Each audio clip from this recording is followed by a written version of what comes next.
Hello guys, welcome back again to my channel bersama saya Hansen di sini dan seperti biasanya setiap harinya saya akan buatkan video seputar cryptocurrency. Apa kabar kalian hari ini semuanya? Semoga dalam keadaan yang baik-baik saja. Teman-teman, kita melihat Bitcoin melanjutkan rally-nya dan sekarang bahkan telah menyentuh area $64.000. Nah, kita bakalan bahas apakah yang sedang terjadi dari segi price action, apakah ini berarti segera kita bakalan ke area all time high, ataukah masih ada sesuatu yang perlu kita khawatirkan. Kita bakalan membahas hal tersebut di video hari ini, jadi stay tune terus sampai akhir video.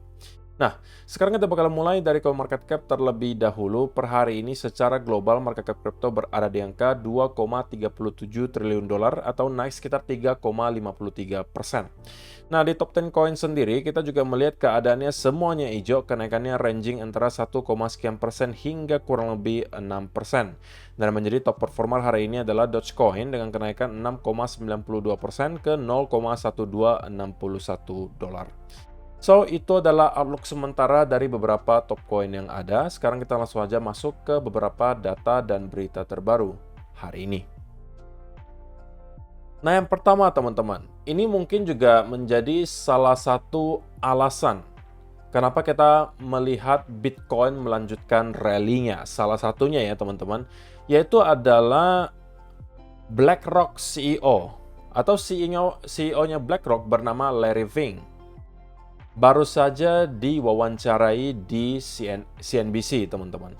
Dan apa yang dia sampaikan di sini, saya rangkum saja ya. Kalau misalnya kalian mau nonton, mungkin bisa masuk ke Twitter. Sudah banyak sekali orang yang nge-post video yang sama.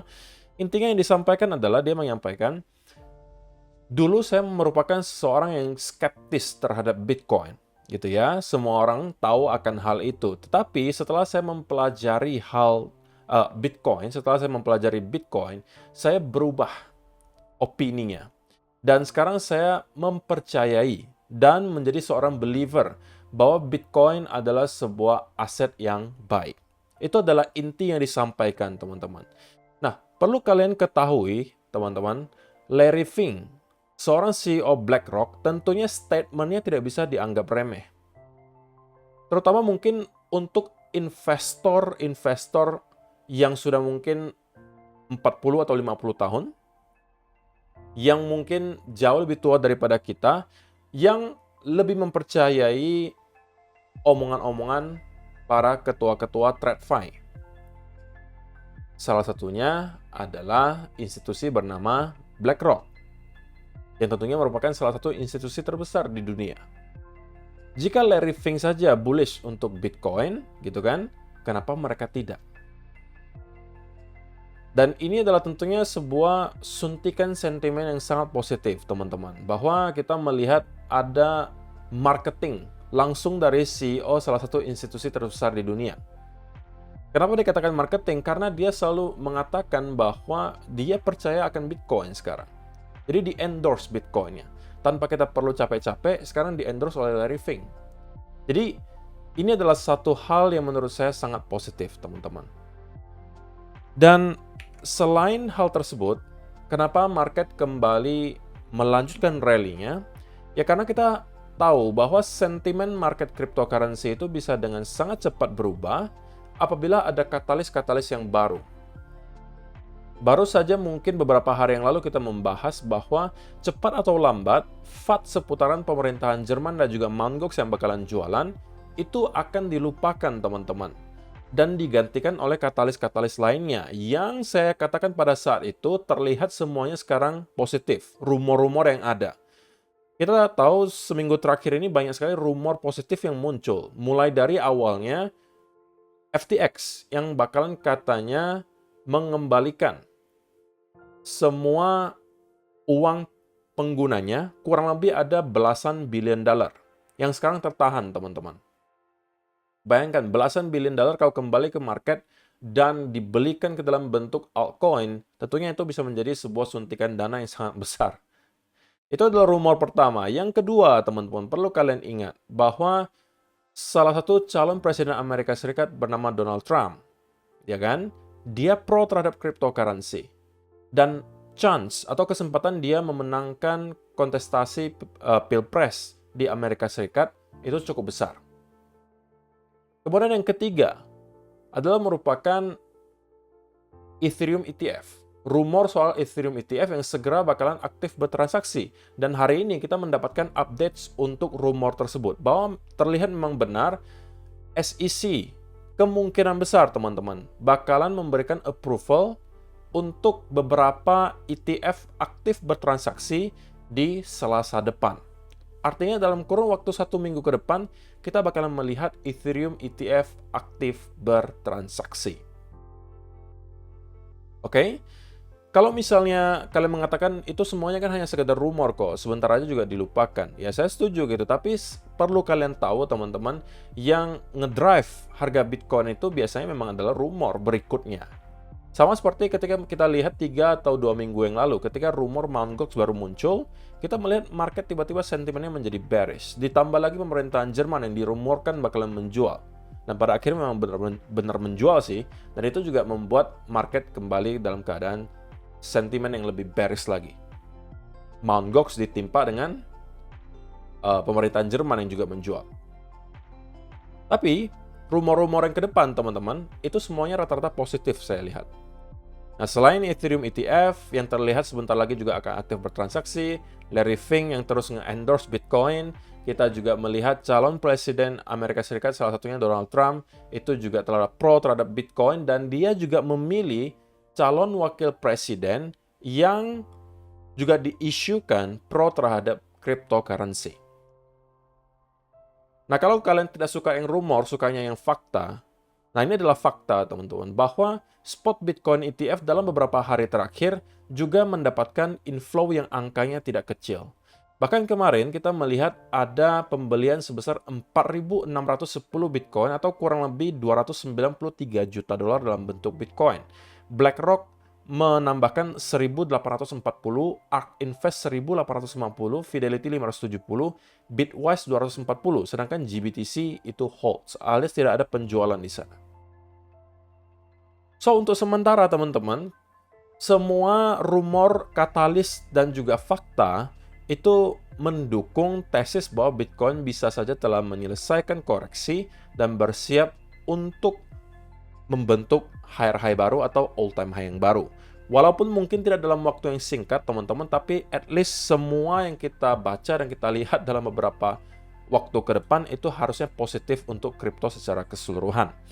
Nah, kalau misalnya kita bicara soal chart Bitcoin, tentunya ya beberapa hari terakhir menjadi hari-hari yang cukup menyenangkan ya untuk teman-teman yang merupakan investor ataupun para traders yang sempat melakukan posisi long di altcoin manapun. Saya rasa harusnya sudah dalam keadaan profit yang lumayan banget.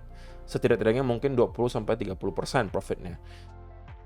Nah, tapi regardless teman-teman, saya tetap perlu mengingatkan bahwa yang namanya market itu tidak bergerak straight up and straight down. Dia bergerak dalam bentuk wave. Nah, kenapa saya mau sampaikan itu? Karena saya cukup yakin bahwa mulai banyak orang lagi yang FOMO dan mau masuk sekarang. Terutama di Bitcoin saya sampaikan. Karena melihat mungkin Bitcoin telah rally dari 53.000 ke 64.000 lagi, orang-orang mulai start lagi FOMO, merasa takut ketinggalan, takut lagi Bitcoin tidak ada koreksi dan bakalan langsung strike menuju ke area all-time high. Nah teman-teman, walaupun saya tidak mengatakan Bitcoin tidak bisa naik lagi lebih tinggi daripada ini, tetapi yang saya tahu adalah cepat atau lambat, Bitcoin pasti akan mendapatkan pullback. Itu adalah sesuatu yang mungkin saya cukup yakini dan akan terjadi teman-teman. Itu hanya persoalan waktu saja. Saya tidak mengatakan akan kembali reversal, bukan itu yang saya sampaikan, tetapi pullback itu sangat diperlukan teman-teman. Karena kalian perlu tahu bahwa pasti sudah cukup banyak orang juga yang start untuk melakukan long karena FOMO di sini. Oleh karena itu, pasti akan ada percobaan untuk mencuci orang-orang yang melakukan leverage tersebut, teman-teman. Oke, dan saya rasa waktunya tidak lama lagi kita akan melihat hal tersebut terjadi. Bisa aja sekarang sudah kita mulai pullback tersebut. Who knows? Tapi pada intinya, kalau kalian mau masuk ke setup long, teman-teman, jangan sampai beli ketika harga sedang naik seperti ini. Tunggulah pullback-nya. Sama seperti kalau teman-teman melihat di sini. kita rally, teman-teman ya jangan beli di pucuk gitu. Tunggu aja pullback-nya baru masuk. Ketika sudah ada setup, baru masuk. Ya kan? Sama juga, kalian melihat rally di sini gitu kan. Oke, di sini mungkin kita tidak mendapatkan pullback yang signifikan, tapi ada konsolidasi di sini. Nah, ini juga bisa menjadi peluang bagi kalian untuk masuk.